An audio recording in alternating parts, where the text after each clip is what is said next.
It's me.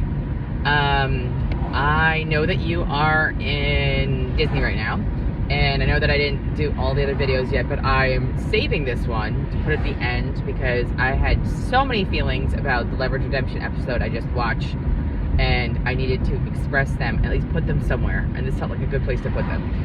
So, hope you're having a good time in Disney.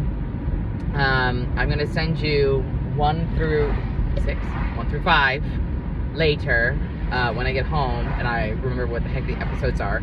A lot of good episodes. It started off kind of slow this season, but like it's picking up speed.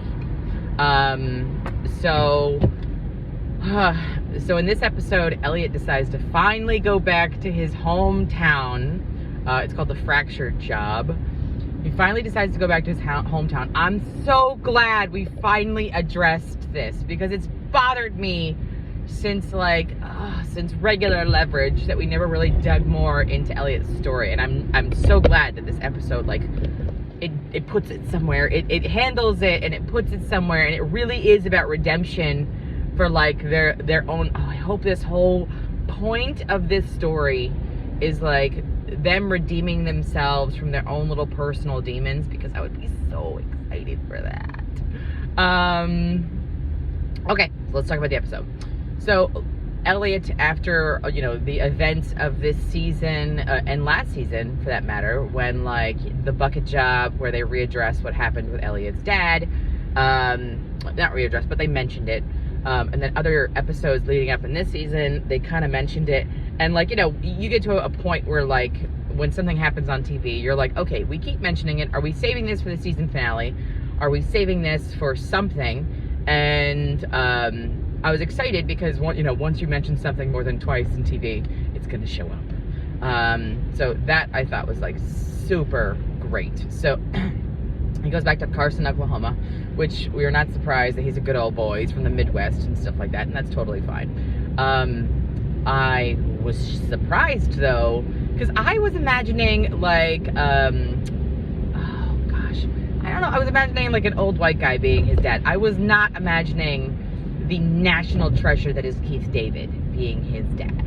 And that I feel like makes it even more amazing. I'm a little taken back because, we talk very often, especially now, about Hardison, Parker, and Brianna being adopted. But Elliot never, I guess it's part of Elliot's personality that he doesn't say anything about it. But I thought that he would have at least had a whole I know when it comes to something, but he never said anything. I really do like how Brianna's coming into her own here. I like that they go to fight the bikers that are fighting Keith David, and Brianna goes into the food truck and then comes out just nonchalantly with pepper spray. And I was like, I'm really starting to love this Brianna character a lot.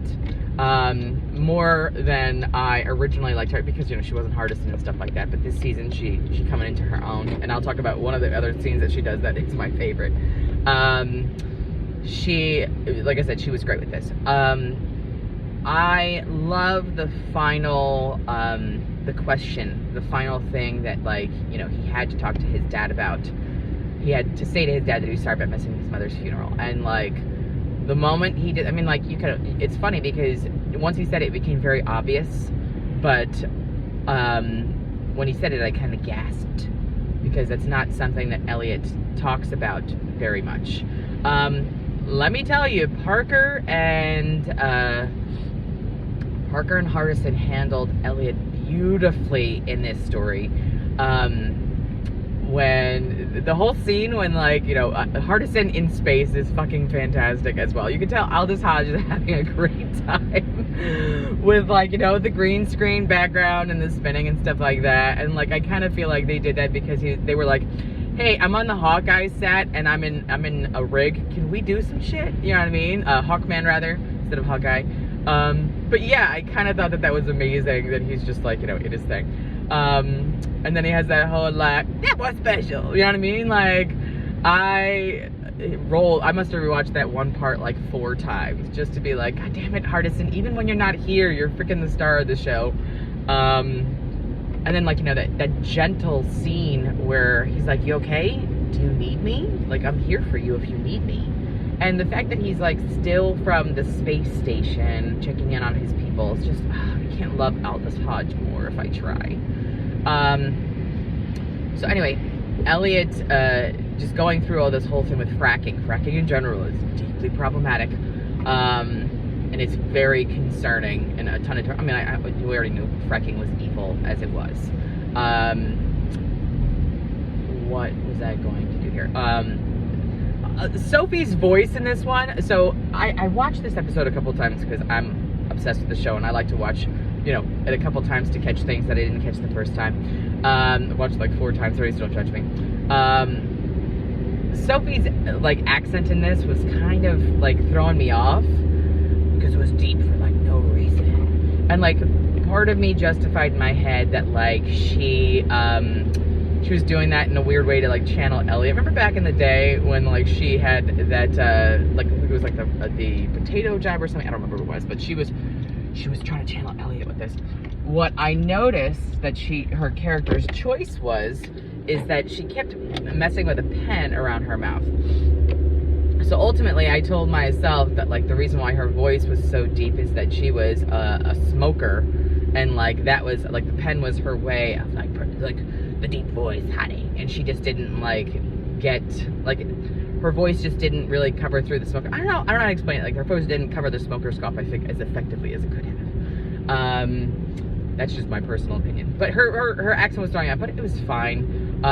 Sophie without the accent was great in this episode because she was like deeply worried about Elliot the person, and she didn't want him to be collateral damage. And it's kind of nice to see Sophie off her game because she always, you know, she seems like the matriarch here, like she always got her shit together and stuff like that. But it's nice to watch her second guess herself. It's nice for her to be like messed up about what's going on. Let me tell you, so they made a lot of choices here with Keith David's Elliot's father, like here. There are ways that he says things that feel like you could totally, you know, whether we like to admit it or not, our parents impact how we speak, how we talk, how we move, how we dress. I'm gonna sit in my driveway for 2 seconds because my garage is dark and I don't want to do that. So what is interesting with all of that is just like they made so many good choices about Keith David and him as Elliot's father, and like the impact that he has on Elliot as a human. I cannot tell you how much I squealed when he said what smells like a fracking wig and screams like a girl. Do you remember back in the day when they had like what smells like crank and screams like a girl? Seriously, one of my favorite Elliot's, if not my favorite Elliot statement of all time. So the fact that his dad says that, and like, you know, you could tell, again, it's an Elliotism and stuff like that. Watching them fight, I will give Keith David a lot of credit. You know what I mean? Like, for as old as Keith David is, you know, obviously he had a stunt double on some of the areas. When it was on him, he looked like he was whooping some ass. So I give Keith David some credit. Like, well done, sir. You know what I mean? In your fighting, because shit. So I like Keith David, again, effervescent, like timeless national treasure that Keith David is. Doug Savant was in this, and I never liked him. Like, I always... He was like in Melrose Place for like 5 minutes, the whole Melrose Place, and like he was supposed to be a nice enough guy, but I don't know, something about his face just doesn't vibe with me. As you know, common TV tropes, we knew he was going to be a bad guy. This is not new information because, you know, usually the most popular face is the bad guy, and in my head I originally thought that, you know, Keith David was going to be the bad guy because he's like the bigger star or whatever. But it was interesting to watch how that played out. It was a very interesting choice that Dean Devlin was like, hey, from the politics perspective, this failed. I like that they did that they were like, look, you know, we tried to do this the right way, and this is the way that that fracking continues to go on because of the bullshit, because of, you know, buying companies, and then they just have to go like nuclear on it. It does seem like a crazy choice to be like, let's go blow up the fucking rig. I do like, I was thankful that Sophie had a minute where she was like, do we have to do this? Whereas Parker's like, blow stuff up, yay, blowing up at school. And I do like that she had to worry, like, no one was there, right? Like, I like that. I like that we had a minute for that. The end scene with Elliot, so first of all, with the entire Leverage Redemption crew saying goodbye to Elliot's dad, was amazing, was wonderful, because I liked watching each of them have their own kind of goodbyes. You know, Harry shaking a hand, Sophie grabbing two hands, Parker putting her arms around Brianna with a big hug, and the end scene with Elliot and Keith David fucking wrecked me. All of my daddy issues. Fucking wrecked me. The moment he's like talking about, I'm proud of you, you watch Elliot's face break in that, saying how I'm proud of you for the hero that you were for, you know, the prison camp and stuff like that.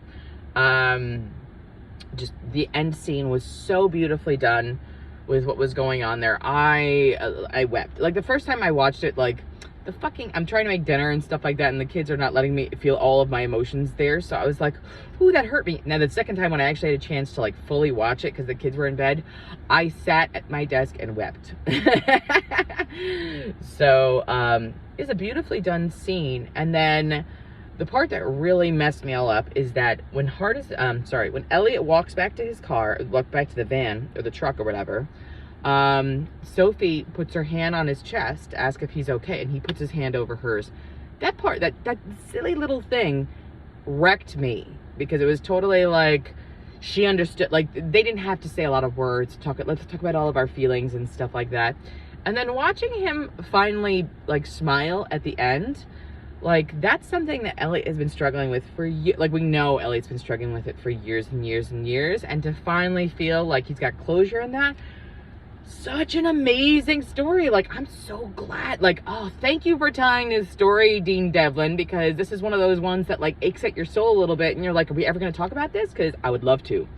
So really nicely done in that. Like, I just had, like I said, I need to talk about this really bad, and you're in Disney, and you're not caught up, and I had no place to put all these feelings, and I don't know anybody else who watches Leverage Redemption. So, yeah, such an amazing episode. Probably my favorite episode of this season. It is tied with the Bucket Job because, like, you know, there's my TNG love in the Bucket Job, plus LeVar Burton, plus the storyline, plus all that good stuff. And this one is like, we actually get some really good solid backstory and Keith David. So yeah, I'm interested to see your thoughts on this episode. I hope you can, you know, send them, share them, whatever. I'm gonna go make an episode, I'm gonna make reviews of the other episodes here, and then we will dig into those as well. But I hope you're having fun in Disney. I'll talk to you soon.